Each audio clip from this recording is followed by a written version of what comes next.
A few minutes afterwards, the other boys saw Hook in the water, striking wildly for the ship. No elation on his pestilent face now, only white fear, for the Crocodile was in dogged pursuit of him. On ordinary occasions the boys would have swum alongside, cheering, but now they were uneasy, for they had lost both Peter and Wendy, and were scouring the lagoon for them, calling them by name. They found the dinghy and went home in it, shouting, "Peter! Wendy!"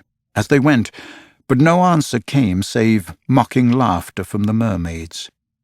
They must be swimming back or flying, the boys concluded. They were not very anxious. They had such faith in Peter.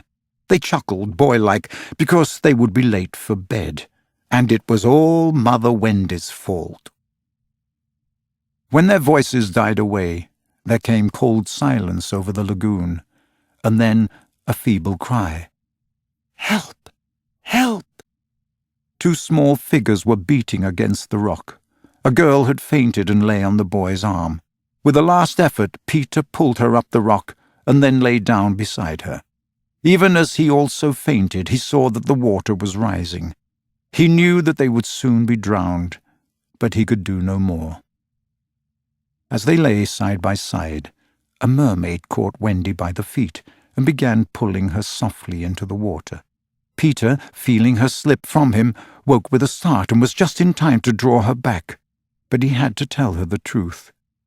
"We are on the rock, Wendy," he said, "but it is growing smaller. Soon the water will be over it." She did not understand even now. "We must go," she said almost brightly. "Yes," he answered faintly. "Shall we swim or fly, Peter?" He had to tell her.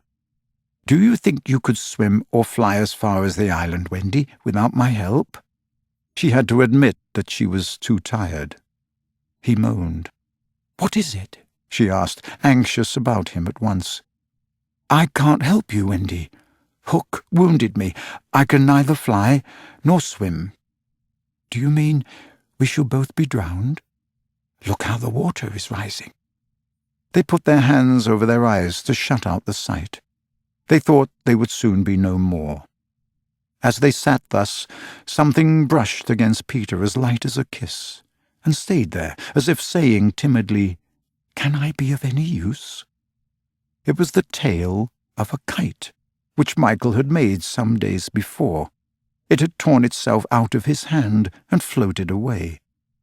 "Michael's kite," Peter said without interest, but next moment he had seized the tail and was pulling the kite toward him. "It lifted Michael off the ground," he cried. "Why should it not carry you? Both of us." "It can't lift two. Michael and Curly tried." "Let us draw lots," Wendy said bravely. "And you, a lady? Never!"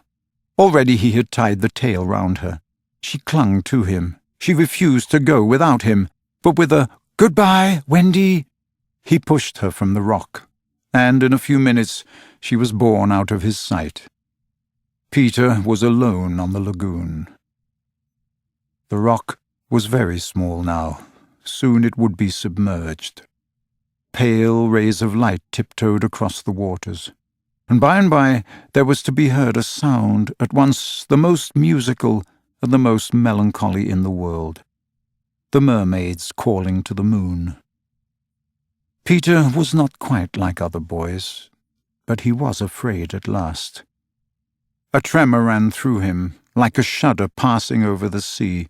But on the sea one shudder follows another till there are hundreds of them, and Peter felt just the one. Next moment he was standing erect on the rock again, with that smile on his face and a drum beating within him. It was saying, "To die will be an awfully big adventure."